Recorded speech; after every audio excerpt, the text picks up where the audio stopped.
चलिए आज बात करते हैं इंसानियत के सबसे दूर तक गए एक दूत की। ये कहानी है वॉयेजर 1 की, एक ऐसे सफर की जो हमारे सौरमंडल की सरहदों को भी पार कर चुका है। जरा एक ऐसी जगह की कल्पना कीजिए जहां घना जमा देने वाला अंधेरा है और इतनी ठंड है जिसका अंदाजा लगाना भी मुश्किल है। यही है वॉयेजर की आज की हकीकत। गहरे अंतरिक्ष के सन्नाटे में तैरता हुआ एक अकेला मुसाफिर।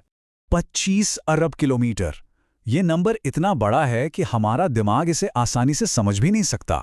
वॉयेजर हमसे इतना दूर जा चुका है कि नवंबर 2026 में इंसानी इतिहास में पहली बार हमारी बनाई कोई चीज पृथ्वी से एक लाइट डे यानी प्रकाश दिवस की दूरी को पार करेगी। लेकिन असल कहानी सिर्फ इस दूरी की नहीं है, बल्कि उन खोजों की है जो इसने हमारे सौरमंडल के उस पार देखी। तो वॉयेजर के सफर की सबसे पहली और बड़ी खोज क्या थी? वो थी हमारे अपने सौरमंडल की सरहद की असली हकीकत। इसे ऐसे समझिए, हमारा सूरज लगातार एक बहुत बड़ा अदृश्य बुलबुला बनाता है जिसे हेलियोस्फीयर कहा जाता है। ये एक तरह का सुरक्षा कवच है जो सौरमंडल को बाहर के खतरनाक कॉस्मिक रेडिएशन से बचाता है। पहले वैज्ञानिक क्या सोचते थे? यही कि ये सरहद, ये सीमा बड़ी शांत सी होगी, जैसे कोई हवा का झोंका धीरे धीरे खत्म हो जाता है। लेकिन अगस्त 2012 में वॉयेजर ने जो देखा उसने सब कुछ बदल दिया। वहां शांति नहीं थी, बल्कि एक हिंसक उथल-पुथल से भरी दीवार थी। जैसे ही वॉयेजर ने उस बाउंड्री को पार किया, एक झटके में हमारे सूरज से आने वाली सोलर विंड की रफ्तार 0 हो गई, बिल्कुल 0।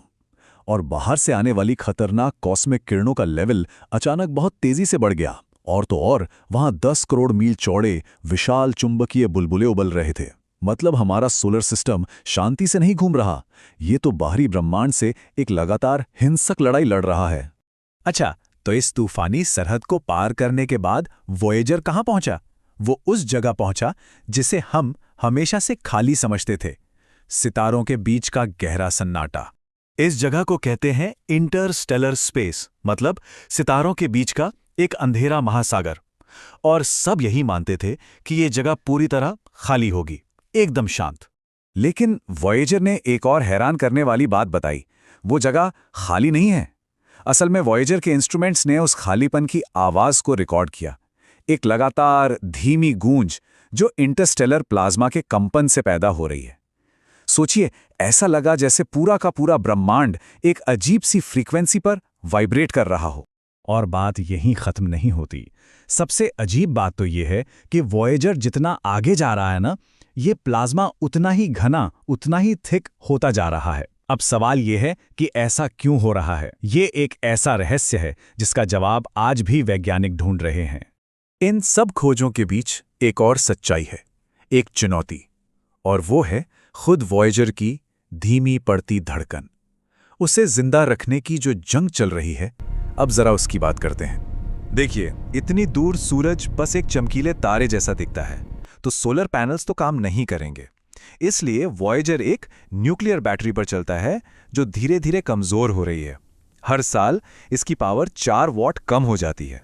तो इसकी जिंदगी को बस थोड़ा सा और खींचने के लिए नासा के इंजीनियर्स जमीन से ही एक एक करके इसके इंस्ट्रूमेंट्स को बंद कर रहे हैं। ये पूरी तरह से एक सर्वाइवल मोड पर चल रहा है।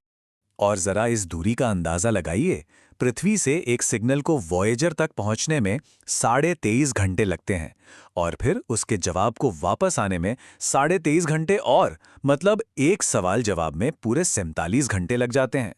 इसका मतलब ये हुआ कि मिशन कंट्रोल में बैठे लोग जब कोई कमांड भेजते हैं तो उन्हें लगभग 2 दिन तक अपनी सांसें थामकर इंतजार करना पड़ता है, बस ये जानने के लिए कि वो कमांड काम किया या नहीं।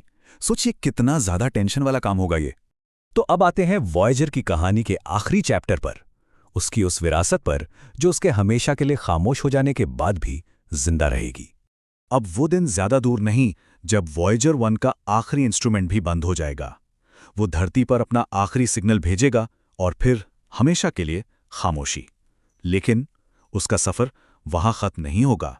अपने साथ वो एक खास चीज लेके जा रहा है, सोने की बनी एक डिस्क जिसे कहते हैं द गोल्डन रिकॉर्ड। ये एक टाइम कैप्सूल है जिसमें हमारी दुनिया की आवाजें हैं, बच्चों के हंसने की, बारिश की, दुनिया भर का संगीत और 55 अलग अलग भाषाओं में भेजे गए संदेश। इसमें हमारे डीएनए का स्ट्रक्चर और ब्रह्मांड में हमारी पृथ्वी का पता सब कुछ है। आज से अरबों साल बाद, जब शायद हमारा ग्रह भी ना रहे, तब भी वॉयेजर इस ब्रह्मांड के अंधेरे में अकेला तैरता रहेगा, इंसानियत की आखिरी निशानी बनकर। पर सवाल यह है कि क्या हजारों, लाखों या करोड़ों सालों के इस सफर में कोई इस संदेश को कभी ढूंढ पाएगा, या हमारी ये कहानी हमेशा के लिए अकेली ही भटकती रहेगी।